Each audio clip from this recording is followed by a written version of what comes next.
To me, it looks like I'm waiting on one more SAB member to get started.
Do we know which SAB members we're still waiting on? I know Nicole was out of town.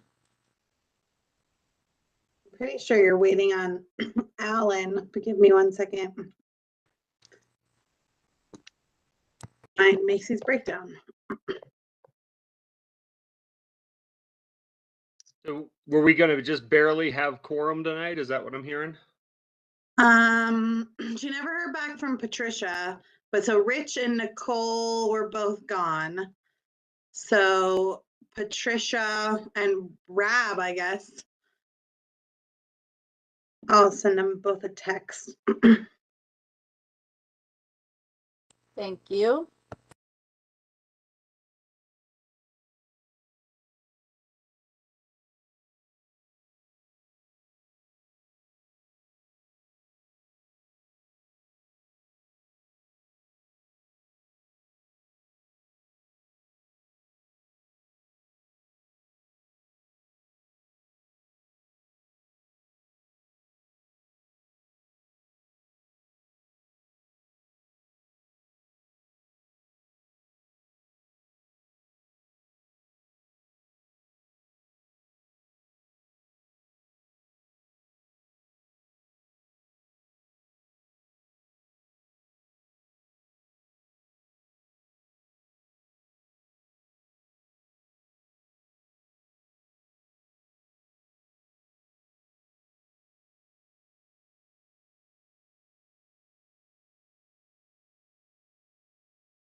Okay, well, I've sent out all the messages, but no immediate responses. You can, Melody, you can't really call the meeting to order, but you could allow like maybe Peter to do an informational pre-meeting presentation to maximize time. Totally your call. Yeah, that's fine with me. I've actually seen this one twice already, so. Well, 3 times is the fun time, and I feel like Peter's got it down to an art at this point. So this would really, as long as SAB's okay as a whole, this would just be a non-meeting agenda item. It's just an informational pre-meeting thing. I don't think anyone's super opposed to that. But technically, the meeting is not called to order just yet. Yes, sounds good. Peter? Okay, so I would just be doing my presentation basically Yeah. until people get on. All right. Yeah, ideally we'll get one more pro SAB or SAB member, and then maybe we can call the meeting to order, but just for the sake of time, why don't you get going? All righty. Do you need me to share, or you're good to share? Oh, I'm good to share. Okay, yeah. cool.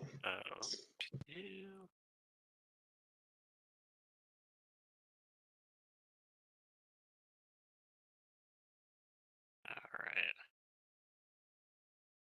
Okay, can y'all see that? Yes. All right. So for everyone that hasn't heard this presentation 3 or more times, last year we applied for the Colorado Tourism Office's Reimagine Destination program, and we received it, which is awesome. So I guess as of May at this point, we've completed all of our consultation steps for the grant, and so I was going to each board to kind of give a brief overview of what we were working on and what the next steps in this process are going to look like. So, really quick, the background is that we were looking for the primary objectives here were to establish a structure for tourism leadership and tourism management more than leadership within Nederland to kind of understand our values as a community when it comes to Nederland's identity and using that uh, as kind of a foothold for uh, our how we want to approach tourism as a town. The program itself had a destination assessment, which came in the form of a couple of different surveys. You may have remembered the Reimagine Nederland survey that we put out earlier this year.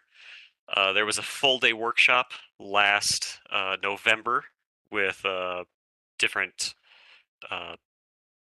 stakeholders from the community to discuss some of the findings, and the 100 free hours of consultation that we finished up earlier this year.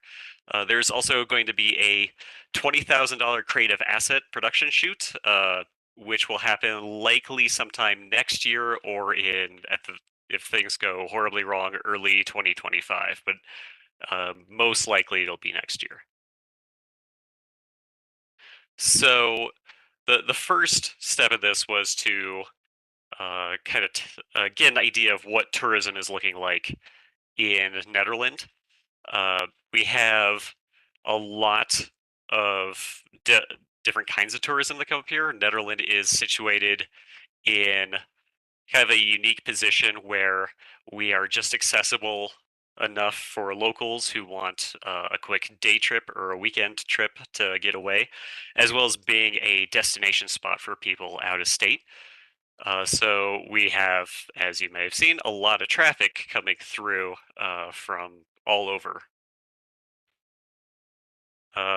We've become much more popular in the last few years, especially after the pandemic closed down a lot of things and a lot of people realized, oh, hey, nature's free. I can go do that.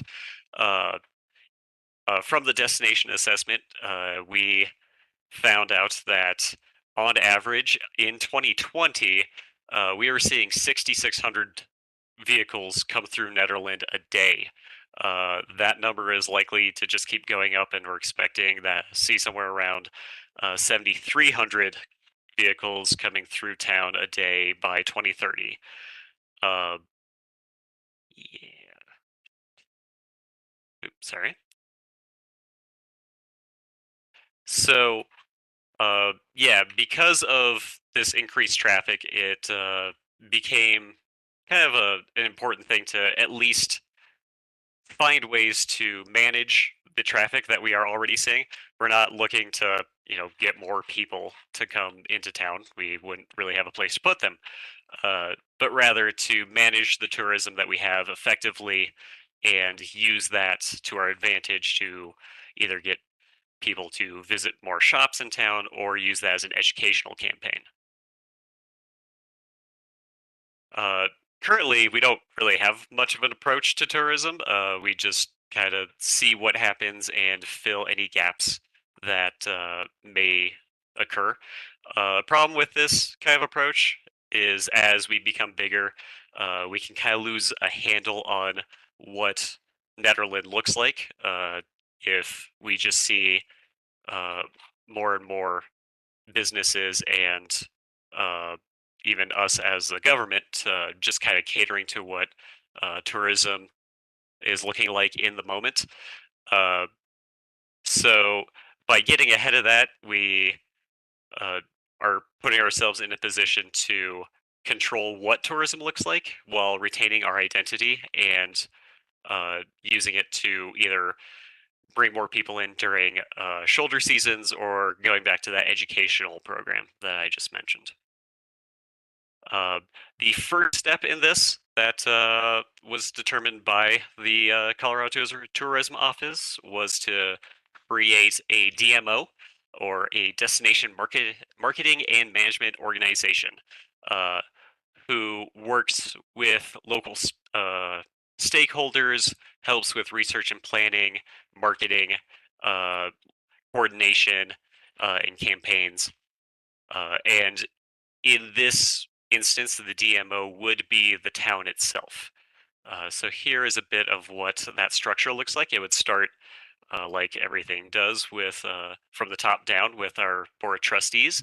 That would then go to Miranda, then to myself, who would then coordinate with our visitor center, uh, any marketing consultants through future grants, for instance, or any uh, RFPs that we were putting out.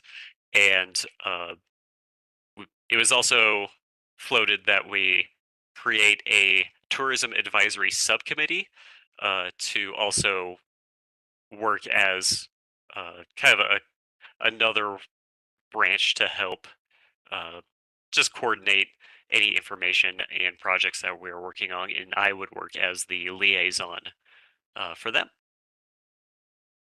And that subcommittee would uh, ideally come under Parks, Rec, and Open Space, just because we are more than just downtown or uh, various housing and things. So it's been kind of described that uh, we are a town within a national forest, or a town within a park, right? So having it fall under parks or under ProSab seems to make the most sense. Uh, Looking at no more than 7 people, probably uh, two, one or two from ProSab, and then local business owners, stakeholders, uh, people from just different groups that can kind of bring different ideas and outlooks when we convene. And we'd probably be looking at meeting once a month, or not once a month, once a quarter or so, to discuss tourism from the last season and anything that we are looking at for the next season coming up. All right. Sorry, I just completely lost my train of thought. Uh, so I was talking about tourism management over just bringing in more tourism.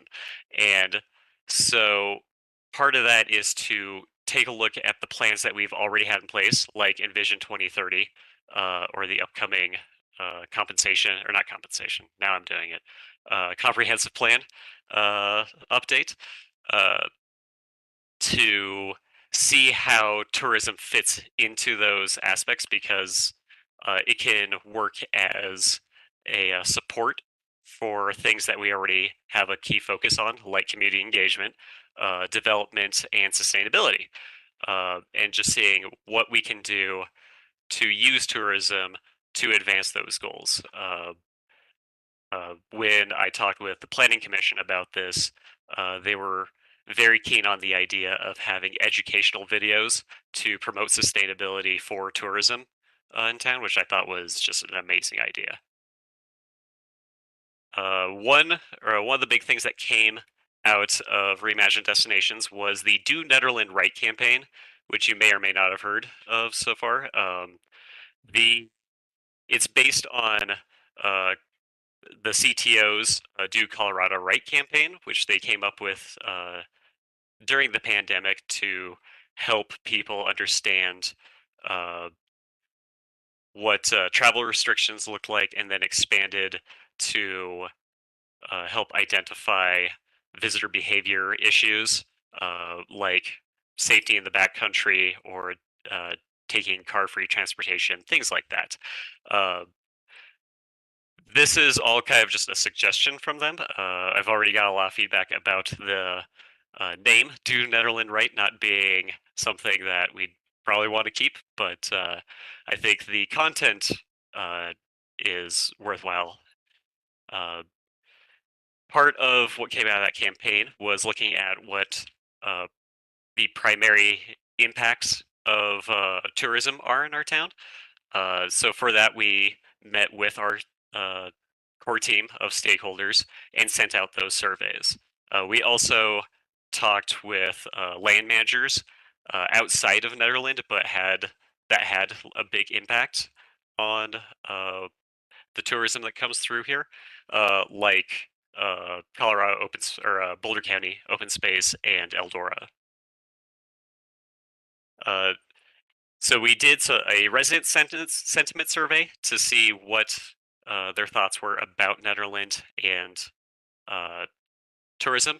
So we got a lot of good feedback out of there that really focused on how they thought we had great attributes like natural beauty and public lands, and that we really wanted to show visitors that everyone is welcome, but please be kind, respect nature and our town, and get an idea of just how things happen at kind of a slower rate around here. And that we really want people to take away a deeper respect for our town and the surrounding wilderness around us, and kind of appreciate all the unique things that makes Netherlands different, like our art culture, music scene, things like that. The stakeholder survey, which was more focused on businesses, asked a lot about what they what concerns they had, what priorities they wanted to see, things like that. We heard a lot about retaining staff, costs of supplies changing, things like that. But as far as priorities, we saw a lot of the similar things, like responsible behavior from tourists, people coming through town, while also promoting the different businesses and activities that come through here, to help build like a local awareness of just the kind of diverse businesses that we see around here, and also to promote shoulder and off-season tourism. Land managers was quite a bit different because they deal with tourism in quite a different aspect. A lot of this was focused on wildfire and trash were huge concerns. Traffic congestion, parking, things like that. So a lot of what they wanted to see come out of that was a way to educate and make sure that people understand that when they're going out into nature, they're doing so to be a part of it, not to, leave part of themselves out there. There was also a desire from each land manager that we talked to increase communication between town residents and the land managers themselves. So the themes that came from that for the Do Netherland Right campaign are do Ned car free, get to know us, respect our rules, be careful with fire, trash the trash, stick to the trails, and keep wildlife wild. There also was a very complex messaging matrix that came with this, which you probably can't click the link in my presentation, but I can link that afterwards. And I'll also have this on the Engage Netherland website, hopefully in a week or so. That will kind of go into more details about each of these different themes and how we can use them for marketing purposes. So the next steps are, this being the last board I need to present to, go back to ProSab to discuss convening a tourism subcommittee to look at this branding and marketing RFP that we have going through August 3rd. We also have that $20,000 asset shoot coming up. I actually just filled out the initial form to kind of set what time of the year we would best want that to happen, and also explore additional opportunities. I've actually gone through a lot of these so far. Destination Blueprint is kind of a continuation of this program without the asset shoot part. We actually just heard back and have received that grant. So I'm going to meet with the CTO next Tuesday for a kickoff meeting to discuss what we want. And when I applied for that, I really focused on wanting to create like a tourism and management and education plan to go into our comprehensive plan, so it can be kind of referenced for future use. So that is what I'm hoping to get out of that. And then after that, hopefully we'll have a consultant for the marketing and branding project. And one part of that is to look at Do Netherland Right and see how we can revise that to be more Netherland centric and not just kind of a copy paste of Colorado's Do Colorado Right program. And that's the presentation. So if anyone has any questions or comments or anything they want to bring up, I am happy to answer any of that.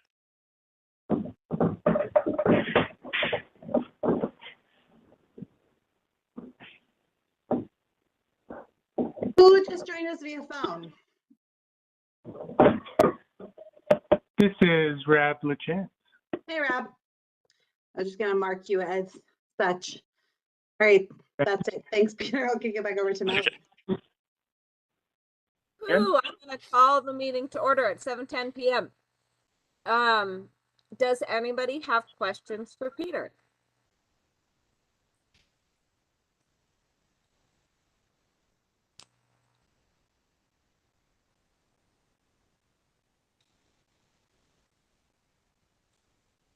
Well, all right.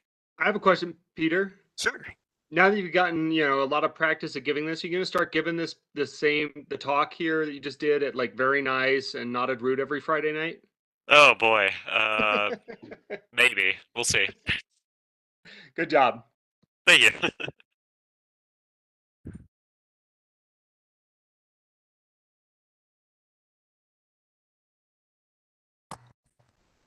All right. Thank you, Peter. Of course. So, thank you, Rob, for joining us. We can start with the first thing on our agenda here, which is to welcome Maddie to her first meeting.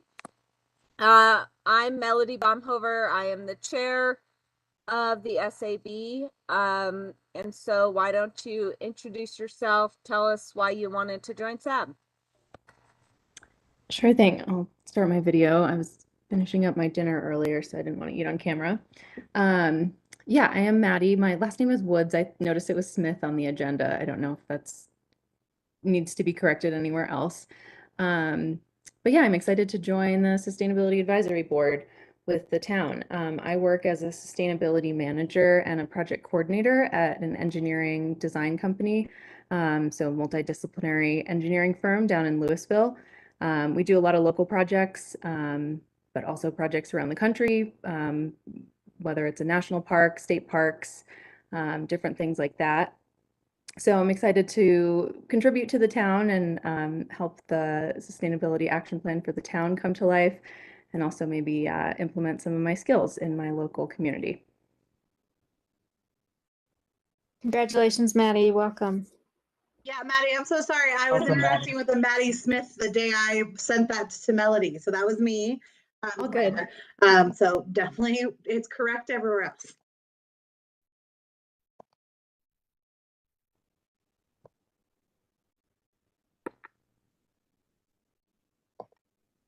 All right. Apologies for that, but it seems like you'll be listed elsewhere correctly. It's great to have you here. All right. We will go through some other updates with the Guardians of Nature. I believe that Rich presented to the BOT.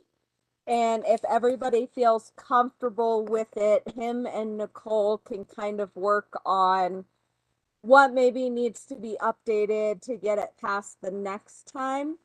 But I don't know if you have any more information, Miranda. Yeah, I do. And actually kind of different, we took a different approach. So we ended up taking it, and myself, Mayor Billy, and Attorney Madsen worked on it this week. And then what we'd like to do is once we finalize our edits, I'll send it over to Alan and Rich. They'll look at our edits, see how they feel. Once, and I'll kind of be that like conduit between the two of them, just for sunshine law's sake. Once we land on a version that feels comfortable, we'll bring it back to SAB for review, and we can talk about what the changes are, and then it'll go back before the board. So Nicole actually won't play an active role. She felt like it would be fine for Billy to step in and work directly with Alan and Rich through me. Okay, that makes sense. Definitely makes it easier regarding sunshine laws and such. So what were some of the main concerns? I think some of the questions that came up, let me get my copy with Billy here. Obviously, and we've talked about this before, but like, what is the watershed, right? Is it just our watershed? Is it the whole Boulder County watershed? Where is our jurisdiction? And really tightening that up a little bit more. Some other conversations that we've had with Billy is, again, just concerned about the legal components, guardians maybe overriding if town decides they need to take a certain action, say that is the development of a reservoir, that there's an understanding of kind of the greater need situation, which is exactly what came up when we were working on rights of nature in the first place, is really recognizing kind of that philosophical desire here of rights of nature, but recognizing that that the board of trustees are going to have to make real-time decisions and take into consideration what is needed for water long-term storage and water sustainability for our community. Other things in here is just kind of generally clearing up how the reporting to the board will work, that it's going to be informational in nature, that the board of trustees are really the ones who retain the authority to set policies or regulations related to the watershed, and that the guardians don't necessarily have authority to speak on behalf of town. Their responsibility is to be educational in nature, and that then any formal statement regarding what the work the guardians have done or the rights of nature and the health of the watershed would be done through a board of trustee member. So I think those are the biggest changes in the resolution as it stands right now. And one other thing too is just clear language that really states that guardians are not necessarily experts in water matters, but their intention is to just speak to, you know, the long-term health, well-being, security of water. Okay, yeah, thank you. Does anybody else have any questions on that one? Otherwise, we'll see it again when it comes back to us. Yeah, and I'm not sure that'll be as soon as August. We might be looking closer to September, but we'll see how quickly we can kind of move. All right, and then do we have any zero waste updates or anything else you want to update us on, Leah? Besides the community solar that we'll talk about later. Sure. No major updates for zero waste. We're still waiting on the in-vessel composting unit. Waiting for an update from Cody on that. We may have some funding opportunities coming around from the Resource Conservation Division for maybe reusable containers or some help with composting for businesses. And so we're exploring that and discussing in the zero waste meeting, but no, nothing major to share there yet. Sort of a disappointing update is that we, even though we heard back from quite a few herders with sheep and yaks and such for maintaining weeds around town, we didn't hear back from anyone who had a solid plan or was responsive enough to have that in place in time for now. The end of July was mostly our deadline because everything goes to seed and then it's kind of pointless to try and maintain that. So we are going to do the more traditional yet environmentally friendly route this year. Nikki and I decided, but we do have some good leads for next year. So unfortunately we couldn't make that happen this summer, but hopefully next year. That's it for zero waste. Do you want me to move on to EVs, Melody? Yeah, and then just anything else that's not community solar. Sure. And by the way, Maddie, thanks for the bike library contact. I did talk with your contact about how we might be able to have a more organic grassroots bike sharing here in Nederland. No plans for that yet. This isn't on my report, but that is something we're exploring since our e-bike proposal didn't go through. So if anyone has any ideas on how that might work in our town or someone who might be willing to host that, that could be a later discussion. But on to EVs. So I'll include this in our, I'm going to start with our PI update actually, because that's related. So we have the gap analysis almost finished through Partners in Energy and Excel, and they are set to present that at the August 24th SAD meeting. And they'll answer questions as well and help us reevaluate or evaluate where we are on our timeline for reaching our 2025 goals. It looks like we'll probably have to realistically look at a slightly different time frame, but we'll have a discussion about that on August 24th. And then also Partners in Energy representatives were here at our last farmers market with Miranda and Larry. Thanks, Miranda, for attending that. So we're starting to promote our Ride and Drive electric vehicle event, which is Sunday, September 17th, which is also during a farmer's market. So we'll have a booth there and directing people from the market to go test drive some electric vehicles, check out some local vehicles that residents will bring, and then hopefully our local EV mechanic from Electromod Garage, which is in Rollinsville, will also be there. He and his wife are set to have a baby around that time, so he may not make it, but hopefully we'll have that resource at least for residents and build up some excitement about electric vehicles and answer some questions for those who are still on the fence. And so at the next two farm markets, August 6th and 20th, I believe, I will be there with our PI representatives handing out flyers and answering questions and just promoting that event. And they're also giving out the Home Energy Squad free home assessments for winterization and upgrades. Miranda mentioned that there was some good excitement around that from our residents, and then handing out light bulbs and the general free things that we hand out with that. So that's where we are on EVs, and I'll just keep rolling through my update. I'll do community solar last since that's an action item. I did pursue the ERA grant through the Office of Clean Energy and the Department of Energy. I met with NREL tech assistance team, and it turns out that the community center did have a microgrid installed in early 2020. So right before shutdown, that was installed through a grant with Excel.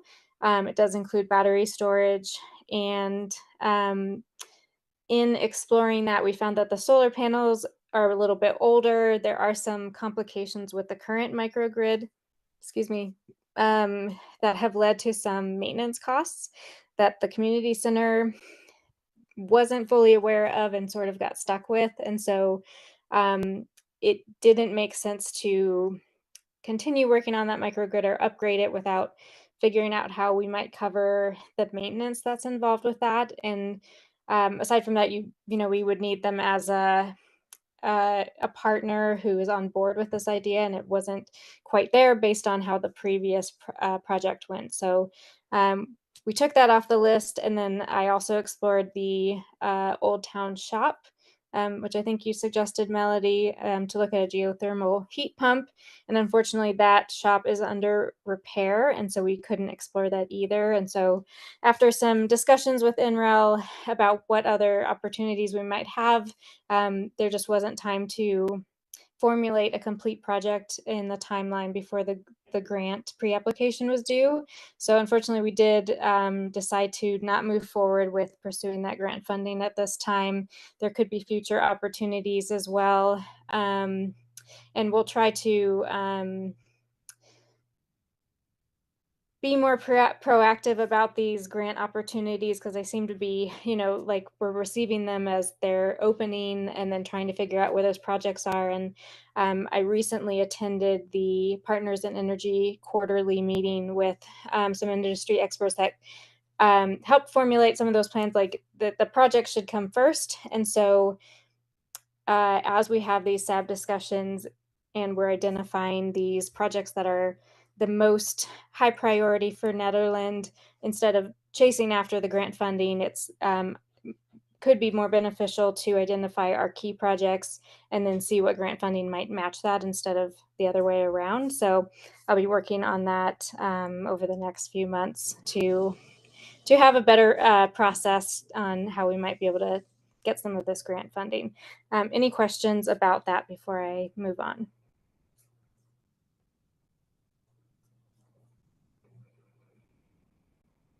Okay.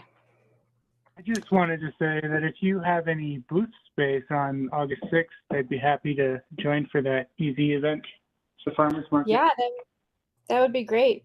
Reb, would you be able to attend the September 17th event also? Because that one will be, the big event, and we'll probably get more specific questions as people are driving vehicles.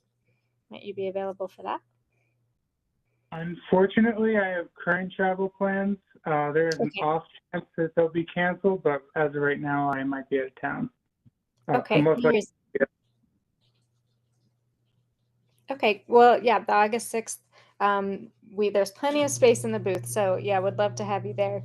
And another note on the EV front, you may have seen this already, Rab, but we have some application questions on the current EV chargers that are being installed in the visitor lot. We have a few holes where we could use your expertise as well whenever you get a chance to take a look at that. I actually did read through that, and all of the answers that were suggested, I think by Miranda, would be also what I would fill those blanks with. But I can respond to that email specifically. Okay. And did you have any thoughts on the, there was one, trying to find it now. Sorry,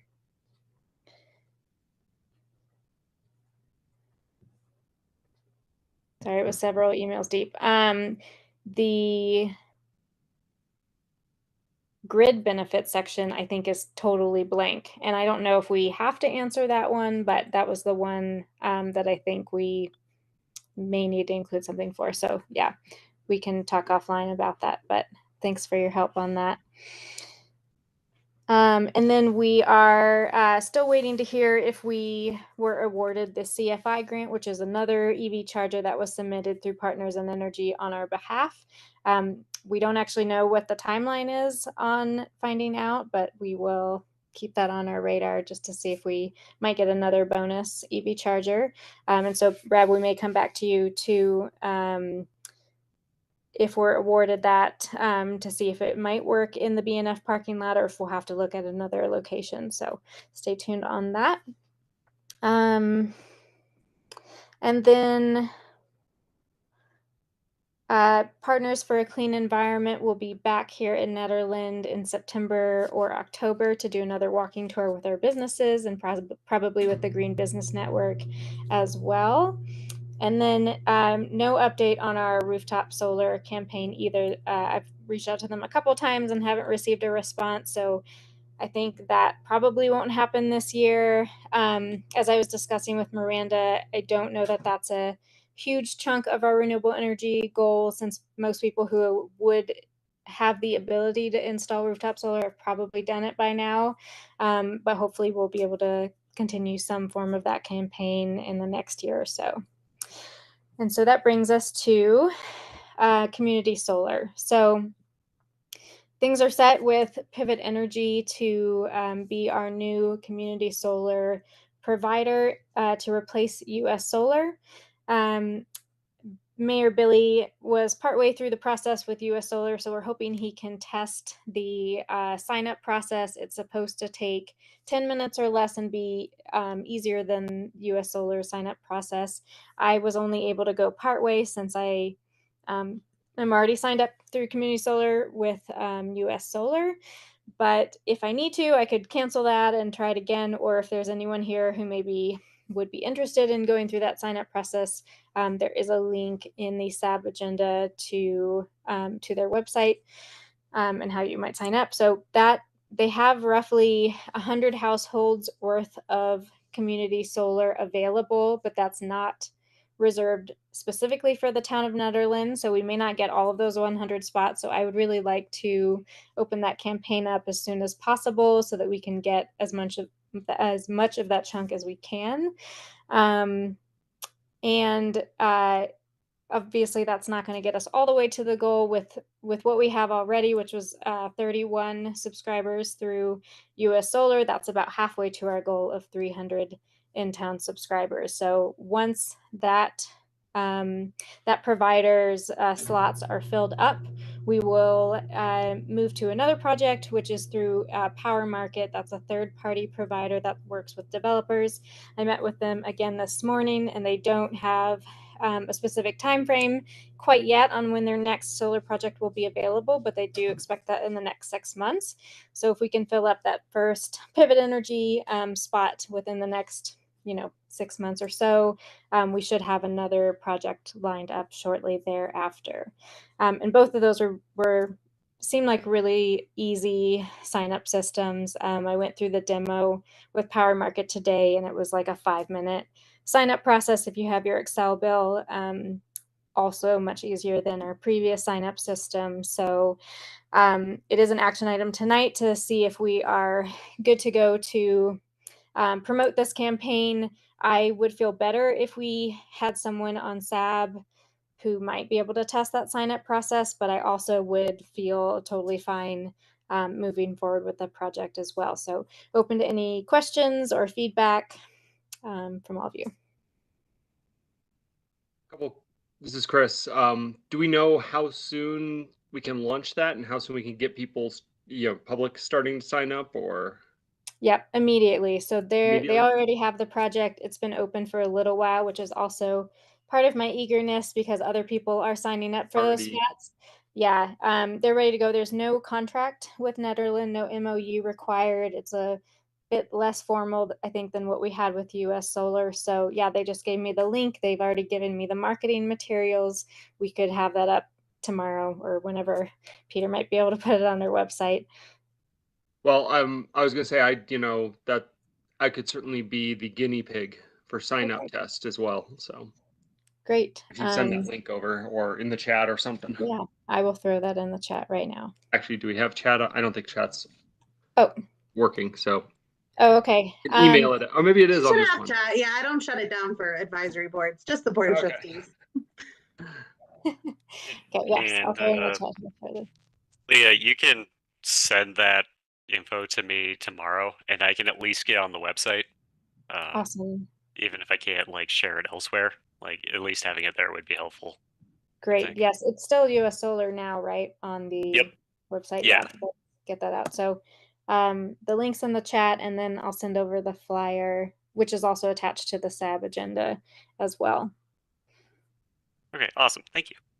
Thank you. Leah, I have a quick question. Being new Yeah, go to ahead. all of this, I assume this is to help achieve the goal of 100% renewable energy for residential electricity. Do you then have visibility into the actual, any sort of like savings through the program? Or once a resident signs up, is their account kind of siloed by itself and the town doesn't then have visibility into savings or energy usage? Yes, we should have that data because it does go through Excel.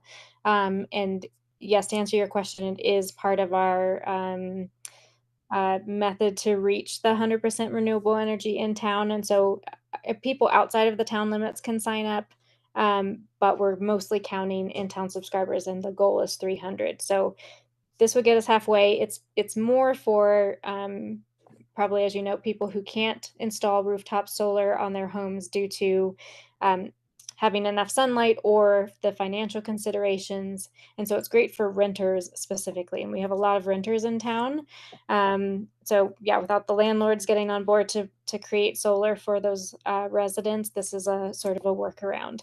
And once we have our gap analysis done, which again will be presented at the August 24th SAB meeting, we'll talk about how that's counted on the Excel side.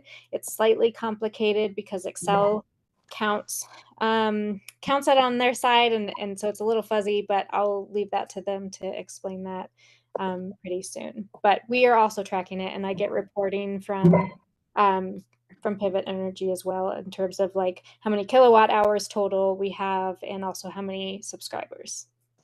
Yeah, great question. Great, thanks for clarifying. Mm-hmm. So does this affect any like future work that we were going to look at with US Solar as far as like how do we get businesses onto solar somehow?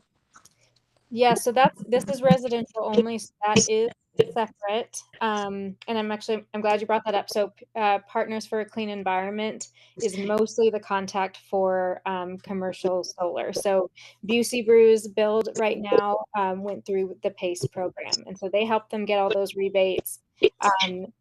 The commercial energy usage and renewable energy will be reported in the gap analysis through Excel. They do have some limitations there where it's they can't really segment it out in terms of who's using how much energy. It's just kind of a bulk commercial calculation, but that will be tracked as well. And then on the other side, Pivot Energy, I also just ate dinner, is also offering community solar for municipal buildings, and that's a longer process that includes a proposal, some cooperation with Excel, and some more formal contracting. And so Miranda and I have discussed that as well. That will also help us get to our goal of 100% renewable energy, but that will take probably 2 to 3 years from start to finish on that project. So we've started those conversations. I can't remember now, Miranda, exactly where we were with starting that. I think we had to wait for the gap analysis in order to pursue that, but that will also be a separate piece of this community solar aspect. Okay. Well, and so right now we're on Oakleaf for, you know, a good while until that contract runs out. So I'm not too worried about municipal buildings, but we were in talks with US Solar about submitting an RFP specifically for Nederland for the businesses to use. And so I'm wondering if moving to this program right now jeopardizes the potential of doing that. And is that because I haven't been in contact with them at all about that piece? Is that going directly through Miranda, or who's That managing was with Erica. that? Okay. I could certainly ask them about that. They have not responded since my last communication about, you know, exploring other partners and not being super happy about the long delay and not being able to update their system as they had previously discussed. But I can look into that. Maybe ask Erica as well where we are there. Do you know if a proposal was submitted at all, or was it in the early stages of that? It was in the early stages. We were actually gonna submit it in September, and then Excel wasn't accepting anymore. Excel closed it down early. We weren't able to submit one, and so we were waiting for the next time that they opened up RFP for solar project. Okay. I'm inclined to say that based on how it's gone with the residential program with US Solar, which is far simpler than a formal proposal for municipal buildings. I'm not sure if that would carry through, but I'm happy to look into where that was and see what's going on there. Yeah, and it was specifically for commercial. Oh, sorry, commercial cooperative. Yeah. Thank you. And Eldora is the big player here that's like, yeah, we'll buy up as much as you want. Okay. So yeah, I will ask about that.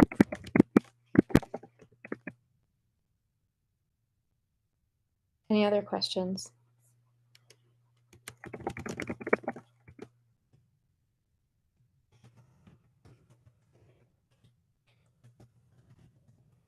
all right, forgive my husky if he barks, but since there's no other questions, I will move that we approve going to, what is the company? Pivot Energy. Moving to Pivot Energy for our community solar garden residential project. Do I have somebody to second that? I'll second that. That's a Chris second. And so I will call a roll for vote. And you will say yes if you agree and no if you do not agree. So Chris? Yes. Rab? Yes, but I think I just wanted a quick clarification from Leah, if I could interrupt the vote. Yeah. This was, you know, we haven't really explored the sign-up process with Pivot yet, right? That's what we were looking for the guinea pig for? Yes. So I know we've waited a long time to get a strong sign-up process, and it would be a pity to move forward with something that, you know, would run into the same type of roadblock. So I'm a yes, as long as we are able to tick that box as, you know, an easy enough, clear enough sign-up process. Yeah. I wonder if because I would like to get the approval tonight to not have to bring this back to the SAB board, but we could delay promoting it maybe for a few days, just in case any issues come up. Chris, do you think you might be able to complete the sign up, maybe by mid next week, and we could just put it up then? Okay, yeah, I think that's a great point, Rab, just to cross all of that and not get into the same situation. So Peter, we will wait to put that on the website. I'll set a reminder for Wednesday. And Chris, if you do run into any concerns, please just let me know, and we can address that. No problem. Sounds good. Thank you. In terms of returning to the SAB board for another vote, I think we can craft our vote in a way that that's not necessary. don't Yes. want to be a roadblock at all to this process. Yes, I think that's the agreement. Yeah. And so approved, we're voting to approve pending any roadblocks by mid next week, or Chris's guinea pigging.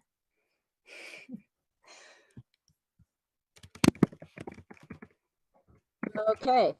And Nicole is going to download the transcript of this meeting and feed it into some AI to get some minutes out. So she'll have fun with this part. And the whole fact that we didn't have quorum and we didn't call to order till 7:10. Oh, that's gonna be so much fun. Okay, so let's see. Chris was a yes, Rab was a yes with the friendly amendment, and Maddie Yes, with the amendment. and Melody is a yes.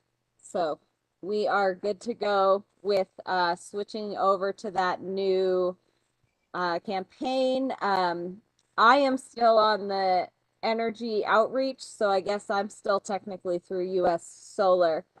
So we'll see how that all goes.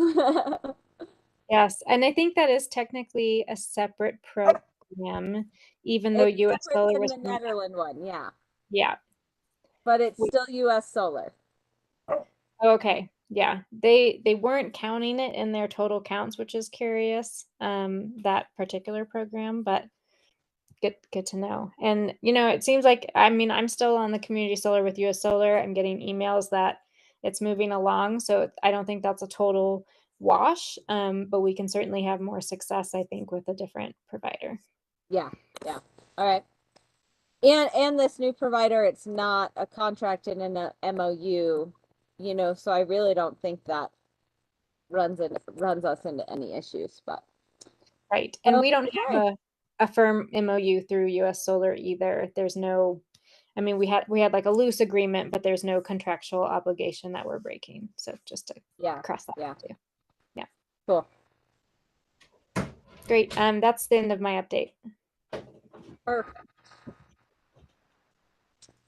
So we also have on here to review the agenda for the BOT that is upcoming. There's that link on the agenda that just goes over the various topics that the BOT will have before them. Miranda, is there anything else you want to say about this? No. So ProSub actually got this started, and the reason that this came to be is really just recognizing that maybe as boards and commissions, you'd like to take a stance on something the board is talking about, but how would you know if you weren't just paying close attention to the board agenda? So we wanted to start forecasting out and letting you know, like, here's what we anticipate coming before the board. I think it's really important to note, though, that board agenda packets are subject to change up until that 24-hour mark. And so while I do my best, this just because we wrote it here in this document, if you want to attend a meeting where you think something's being discussed, please always check Civic Web and make sure that it did in fact stay. My other kind of note here is that when I say the possible connection to SAB in this document, that's of course my personal opinion. You may wonder, like, oh, I actually do care about something on here that I said there wasn't an immediate SAB tie to. An example might be short-term rentals. It's just that I'm not aware of what your interests might be. So please just take that with a grain of salt. Just my kind of assumption here. And I'm happy to answer any questions. The one change I will tell you is short-term rentals will not be on August 1st. That's actually changed as of the last 24 hours. So again, proof that it's subject to change all the time. But that will go on the 15th. So it's just going to get pushed back one meeting. And happy to answer any questions people have on this.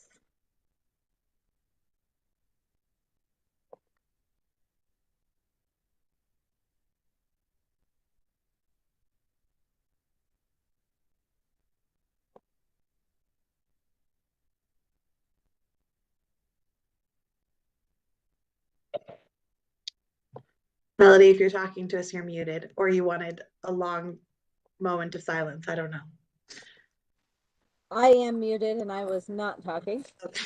I wasn't sure. I was like, I'm happy to just sit here and wait if there are questions.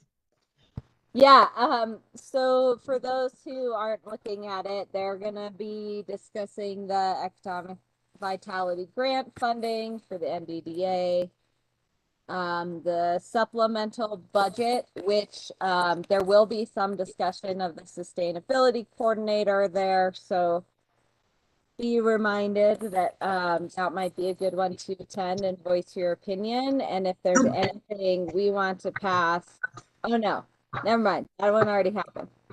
Yeah, and Melody, I just want to say, so the sustainability coordinator is not in the supplemental budget. We're looking at so when I brought it up before the board, as just a reminder, it's like, hey, don't forget you committed to funding this.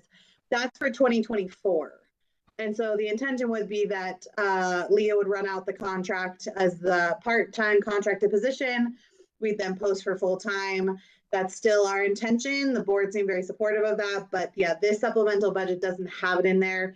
So it'd really be more the budget work sessions that having strong SAB presence or a letter from SAB explaining why it's so important to you that that sustainability coordinator converts to full-time. That's when we're really going to be looking for you all to ideally show up or provide written support. Yeah, and I guess on that note, it's related to that, but not related to the agenda item. It would be really great to open up some of that sustainability grant funding that we've been getting from the county for actual projects. And so I guess I'm wondering, how much are we kind of pushing the BOT for absorbing, you know, the cost of that person, especially if we're asking them to increase hours? Yeah, that's a great question. So I think it's really going to come down to the budget.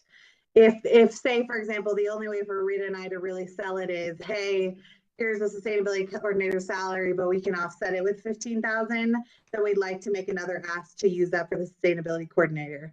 And I'd rather do that and secure it full time than to run the risk of not securing it full time. But of course, if we can float it on our own and we don't need to use that 15,000, then yes, Rita and I are very much in agreement that we would like to open it up for other uses. But I would say if that becomes this big like make or break of whether it's a full-time job or not, then it's worth applying the 15,000 to the salary itself.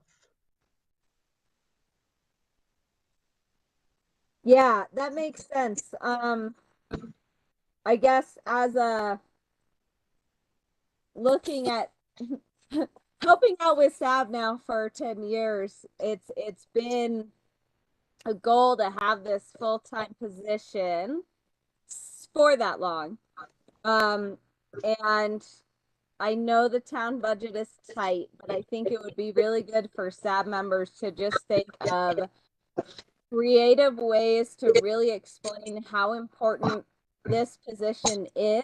I mean, if you heard everything Leah did just in the last month, it's amazing. It's already a full-time job, basically, just to keep tabs on all this stuff.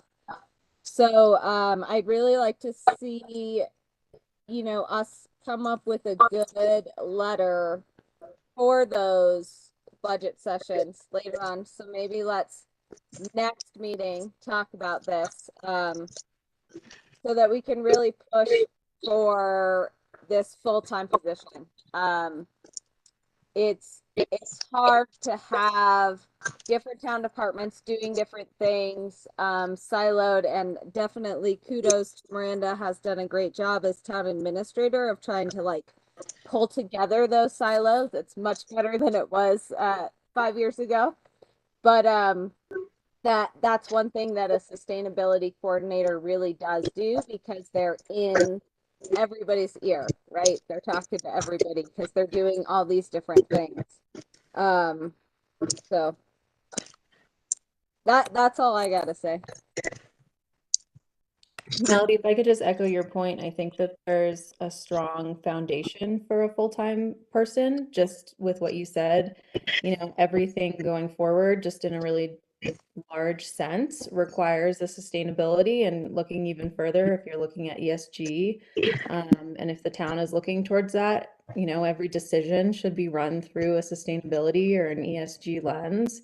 And having someone on staff who is knowledgeable about that and who can participate in the discussions, who's trusted, I think is really important for the future of the town and the way that it operates in every single division, right? These challenges with our climate and different social challenges as well, thinking about sustainability in a larger sense, touches every single one of those departments. And so having someone full-time to provide Miranda support, the town's support is super important.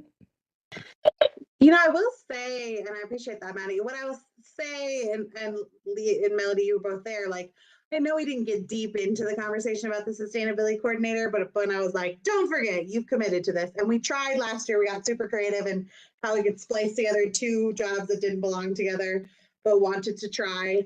The board did not seem to like bat an eye. They were like, okay, you know, of course, it was really important to me to get the raises for the current team who's here, but it was like, we're getting the raises and the sustainability coordinator. I feel very confident in our ability to go forward and ask for the full-time. It's just that 15,000, I'm just not so sure. You know, I realize that's not a huge amount of money, but if it softens the blow for the board, then I think it's worth it. So I'm happy to have that conversation with Sab when Rita and I work on the figures. She just finished the audit for 2022, which is what we need in order to start building 2024's budget. So we're going to get deep into that in the next week or two. So probably in August, I'll be ready to share with you what we're looking at financially. But I don't know, Melody, you were there, right? That night, did you get, I can't remember if you were there, if you got the same vibe. Or Chris, you were there. People were there. I think it's different when you are combining the sustainability coordinator job with a critical town hall planning job. Sure. Yeah. So, well, but even then I had full support back then. It was like, because when I sold it back then, it was like, I want to get the sustainability coordinator in one way or another. And here's a creative way in which I can try and do that. And the board supported it. Super glad it didn't happen, not for the sake of not having the full-time sustainability coordinator, but the matchup would have never worked. But the fact that no one really questioned what I was striving for, which was just securing the staff position for sustainability. And so now it's like, I've been singing that song, to your point, it's been happening for 10 years, but I've been saying it since I've been in this role, that I just think we're in a great position to finally make it happen. yeah. Well, and I'm hoping, I know at the Carousel House, I mean, it's been busier than ever, busier than I've seen it since pre-2020. So I'm really hoping that that is translating into all the other businesses in town as well. And it means that sales tax might be up this summer, but we'll see.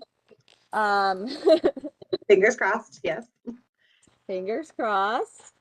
Yeah, I mean, we're gonna obviously, you know, and I don't know if we're gonna get to, if you want to move on to strategic plan, but really our goal is a year of stabilization is what we're calling it, 18 months of stabilization. Like, let us crank out the current projects we're already working on. But then it also allows us to kind of look at alternative revenue sources that isn't just, you know, focusing on sales tax, property tax. What else can we be doing to not only offset salaries, but to continue to give a healthy financial cushion? You know, we do have $5 million in reserves, and that's great. But a municipality really doesn't necessarily need to be sitting on that much money. We could, you know, utilize that more than we are. We are in such a great, strong, healthy financial position. And then I don't anticipate the staff increases in a sustainability coordinator to put us in a bad financial spot. Yeah. Well, good. Did anybody have any comments on the BOT strategic plan? And maybe, Melody, I'd love to just give kind of context here. So obviously board and department heads all met to talk through their kind of goals. And you might wonder, like, why are there no like large scale sustainability goals, right? We've talked about many goals in here in SAB, and we really had to narrow it down to what can we get done in the next 18 months? And unfortunately, without that sustainability coordinator, town staff time is not available enough to tackle a lot of these goals. So that's why you're not seeing a huge sustainability mark on here. Our hope when we talked about it in detail was that, you know, 2025, 2026, we're really working towards some of those large scale sustainability measures. And that, of course, sustainability is integrated throughout all of this. Like none of these projects are successful without a sustainability component. But when thinking about feedback too, you know, it really just boils down to like, if we do nothing else and we can accomplish 80% of this list, that's doing a lot in a year and a half. But we'd love to hear SAB's feedback. You know, I don't know if that's a huge concern of yours, that we don't have really big sustainability goals on here. And if you'd like us to look into that, or if you have any other feedback, but we definitely want to hear your thoughts.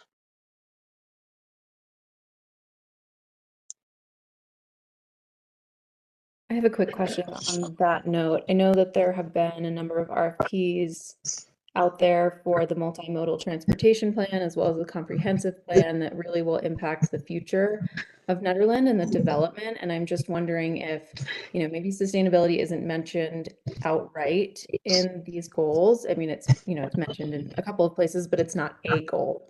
But if it's being woven through those plans and being made a priority during those discussions with the consultants so that they're aware of our intentions. Yeah, absolutely. And so when we look at the comprehensive plan, we actually are required by the funding we got to do electrification, energy assessments, and all the things that we're working on currently with SAB have to be incorporated into that grant. So you will definitely see it in the comprehensive plan, and you'll also see it in the multimodal, in the sense of that plan is really specific around motorized and non-motorized transportation. You know, we want to be looking at car share, EV, trail systems, you know, anything we can do to limit the number, having to have a car, you know, is it possible to come up, park on one side of town and get through town without continuously driving? So you will see that.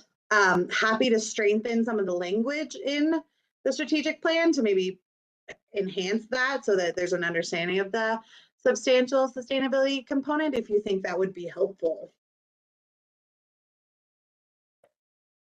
Yeah, I haven't had a chance to review it in great detail, but I can let you know. Yeah.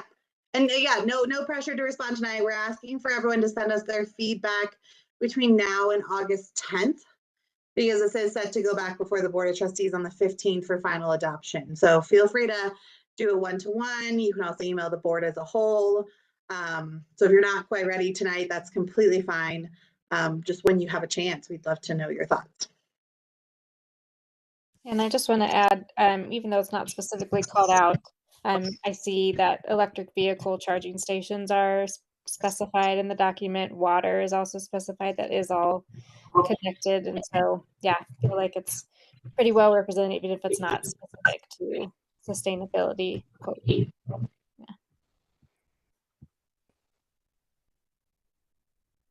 Agreed. You know, and this is a plan too. You know, last night I presented to the Board of Trustees or the Planning Commission. They're like, this is really ambitious. And yes, we agree. And that's the point. You know, it shouldn't just be stuff we can easily check off. It needs to be something we're really pushing towards. But this was built and rallied behind department heads. And so you know, we're going to be the ones to execute every single thing on this list. And department heads feel excited and eager to get their respective lists done. So goal is 100%, you know, but again, things happen, hiccups will come into place, but the energy is there to check these off. And I just think that'll help with our community relations and engagement as we check these off, being able to celebrate that. Peter being able to support us in celebrating through our different social media channels. But maybe it kind of takes away the like, what's town staff doing? What's the board doing? We can say, hey, here it is. What this document also does is it gives us the ability to say not right now. A lot of new stuff gets added to our plate constantly, and we need the space to be able to say, hey, it's not on our strategic plan. We love this, but it needs to be held for a little bit so we can get these things done.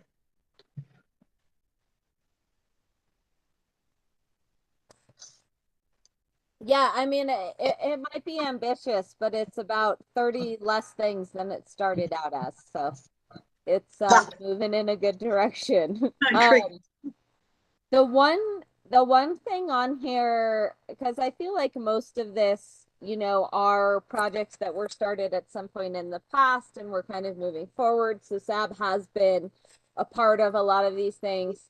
But I do wonder about the last thing, which is just as far as like when they do look at code changes and kind of getting the code more streamlined. The SAB has not historically really given input on that except for maybe building codes. And so I'm wondering if there's a way that we can be involved in the process similar to how we are on like building projects. Yeah. Just to get a second eye and a sustainability lens on things. Yeah, I think I could add kind of on number one there, coordinate with advisory boards and commissions to identify the most impactful code changes. Yeah. Something to that effect. Yes, definitely. And if everyone, so what Melanie's talking about is objective number 6, in case it's not in front of you, which is related to the housing needs assessment. When we got the funding for the housing needs assessment, the requirement was 3 to 5 code changes had to come out of it that helped to promote affordable or alternative housing. And so what Bohannon and Houston will do is they'll give recommendations, but then we as a community will really have to build out what changes in code are we looking to see made to make it easier to build alternative or affordable housing, or potentially just increase potential for housing on larger lots or whatever that might look like.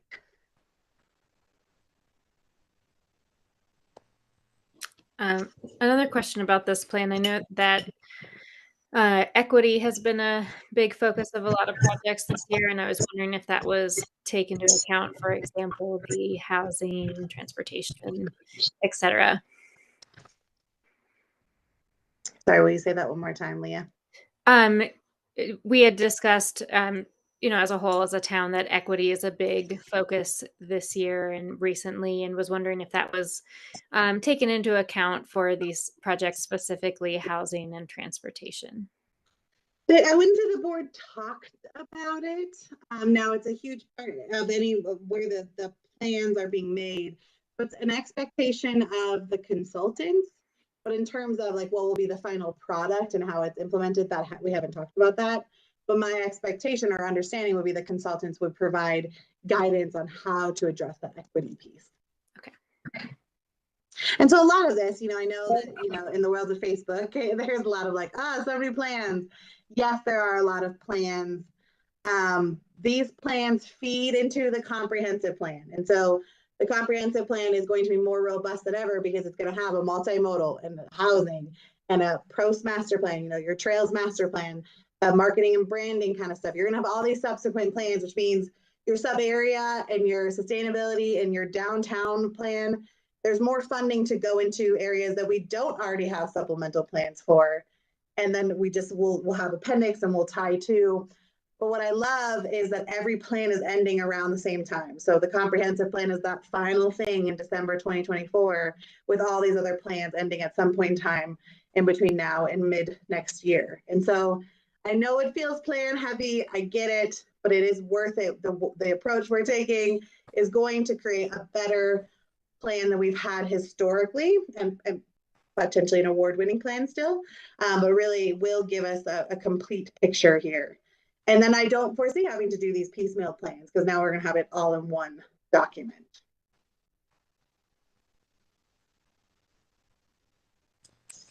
Yeah.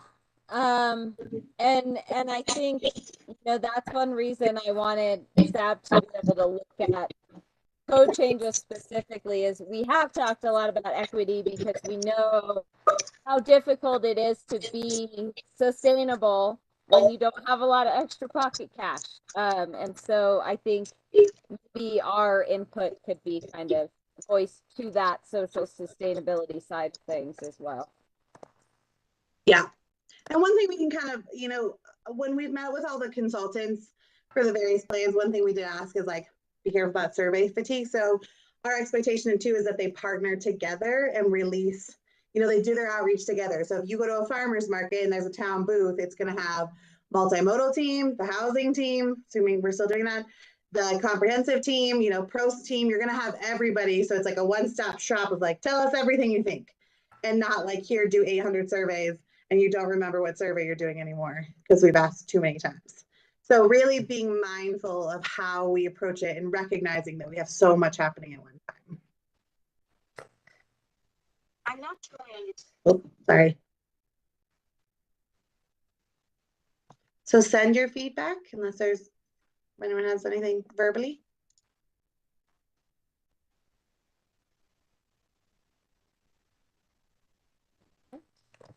And I think that was everything that was on our agenda.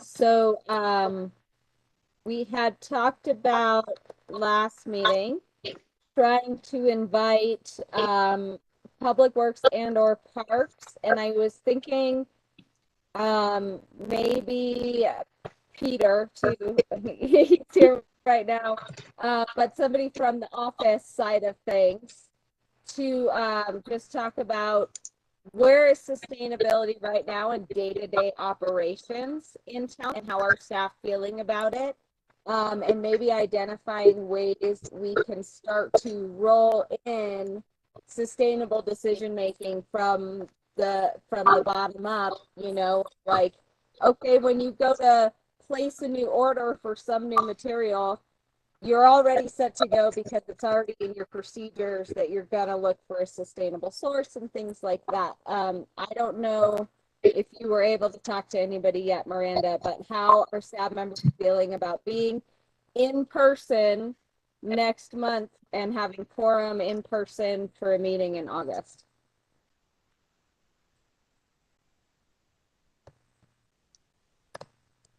So I know at least Andrew's a yes. I'll talk to Nikki and Mark next week.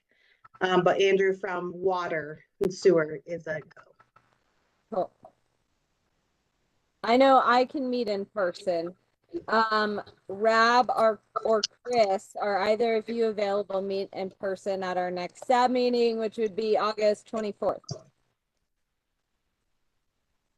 I believe so.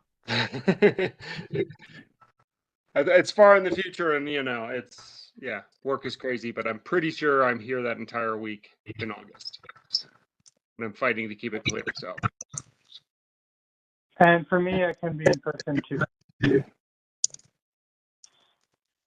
Okay. So I think I'm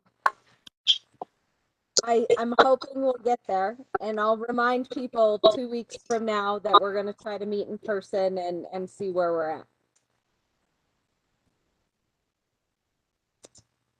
All right. Does anybody else have any other business?